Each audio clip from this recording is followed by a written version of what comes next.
Minha irmã, meu irmão, estamos aqui celebrando esse 11º domingo do tempo comum e a ideia da liturgia de hoje é muito bonita. A liturgia de hoje nos diz que Deus, desde toda a eternidade, tem um projeto de salvação para o homem. Um projeto de salvação para o ser humano desde toda a eternidade. E a carta hoje de São Paulo nos diz que Deus nos amou quando nós ainda éramos pecadores. Que por uma pessoa boa, alguém até podia fazer alguma coisa, mas morrer por pessoas más, pecadoras como nós, só Deus. Ele mandou o seu Filho ao mundo quando nós ainda éramos pecadores para nos libertar. Mas este projeto de Deus, este plano de Deus, ele é muito antigo. Ele se perde lá nos confins do Antigo Testamento.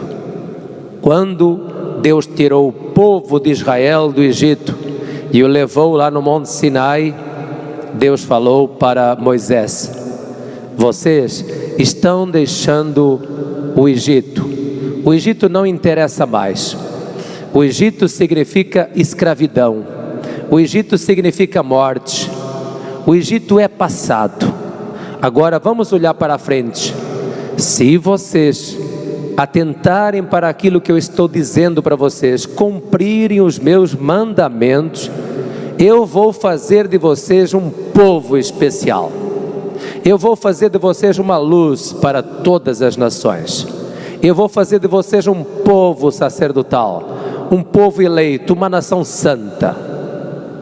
Esta verdade incomodou o povo de Israel durante muitos anos, e mesmo dentro do povo de Israel, muitos não atentaram que Deus os escolheu não para estarem voltados sobre si mesmos, porque uma luz não se ilumina a si mesma, e um sal não se salga a si mesmo.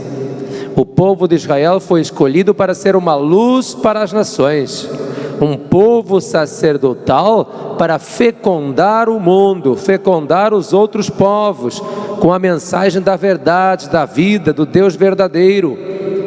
Infelizmente, nós sabemos o que aconteceu. O povo se fechou sobre si mesmo, se fechou sobre as suas leis, que não eram apenas os 10 mandamentos, porque eles foram criando leis e leis e leis. No tempo de Jesus eram mais de 600, mas eles foram se fechando, ao ponto de recusarem o Filho de Deus, Jesus Cristo, quando Ele veio ao mundo.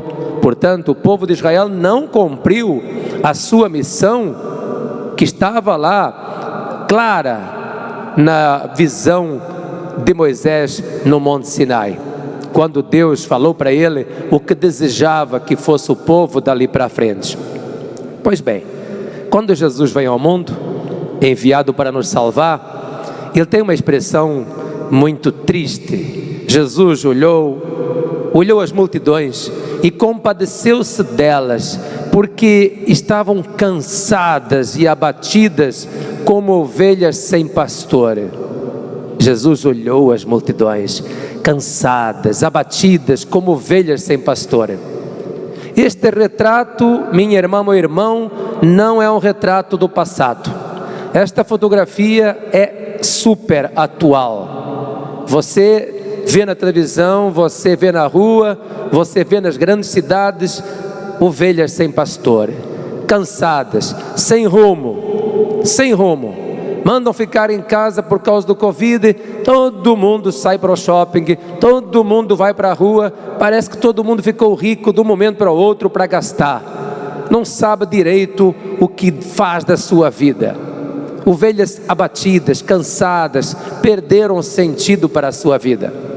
É aí que Jesus, que veio ao mundo com uma proposta de vida, de salvação, entra, criando um grupo que começou sendo 12, e que hoje, pelos últimos cálculos, somos 2,250 bilhões de cristãos no mundo. Atenção, nós não somos nem metade dos homens e mulheres do mundo, que são 7 bilhões.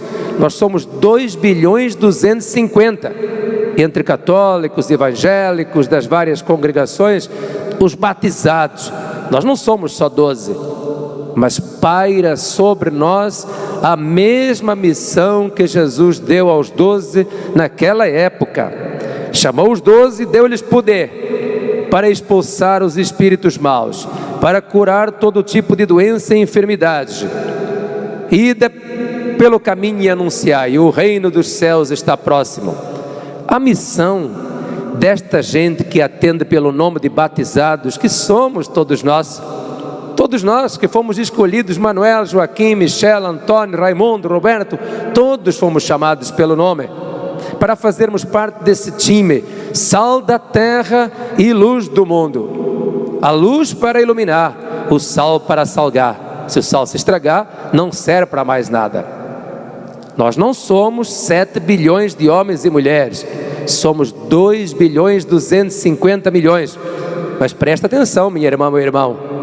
Se esses 2 bilhões e 250 milhões levássemos a sério a proposta do Evangelho, o mundo, o Brasil, a nossa cidade seriam muito, mas muito melhores.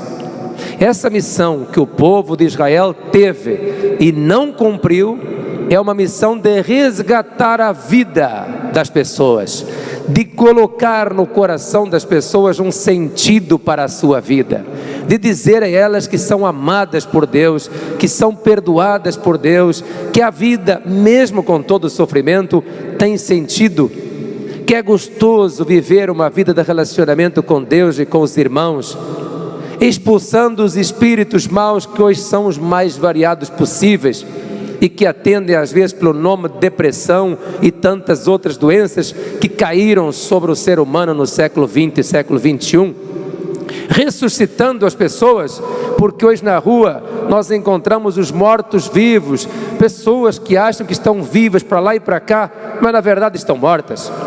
Elas estão apenas existindo, sobrevivendo, comendo, bebendo e dormindo, e às vezes dormindo mal. Ressuscitando esta gente, devolvendo o brilho nos olhos das pessoas, o sorriso nos lábios das pessoas, que elas possam programar, sonhar, que elas possam pensar o dia da manhã com alegria e esperança. Esta é a missão dos homens e das mulheres que atendem pelo nome de cristãos, sejam católicos ou sejam evangélicos, mas aqueles que professam o nome do Senhor Jesus.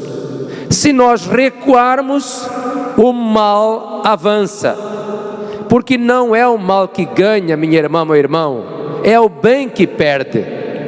O bem é que perde, não é o mal que ganha. Quando você fica acuado, quando você recua, fica tímido, fica parado, quando você se reduz na tua casinha e fecha a porta, aí é que a coisa fica solta lá fora, aí é que o mal avança. Se a tua luz se apagar, as trevas tomam conta. Se o teu sal se estragar, a comida não vale mais nada. Minha irmã, meu irmão, é uma responsabilidade. Esses 12 que foram chamados, são nomes que talvez você não bote mais no teu filho, não sei aqui, Zelota. Bom, Judas Iscariotes você não coloca mesmo o nome no teu filho, porque é um discípulo que traiu Jesus. Mas Pedro tem vários, André tem muitos, Filipe tem muitos, Bartolomeu, são pessoas que marcaram a nossa história, e por isso o nome deles continua existindo. Mas a influência das novelas, a influência das outras línguas, deu nomes diferentes. Hoje as pessoas têm outros nomes, mas continuam sendo chamadas ali na pia do batismo, que está ali ao lado, na hora que foram batizados, continuam sendo chamados para essa missão, crismados mais tarde e enviados como Jesus os enviou. No outro texto de Lucas, nós vamos ver que existe uma pressa. Os discípulos não podem perder tempo pelo caminho, os discípulos não podem carregar muita coisa, senão ficam um pouco ágeis, tem que carregar quase nada, libertos das coisas materiais, com muita humildade, tendo sabedoria, mas sendo humildes, como nós víamos ontem com Santo Antônio, o famoso Santo Antônio. A humildade tem que ser uma característica dos discípulos de Jesus. E poder, nem pensar, porque o poder corrói as pessoas.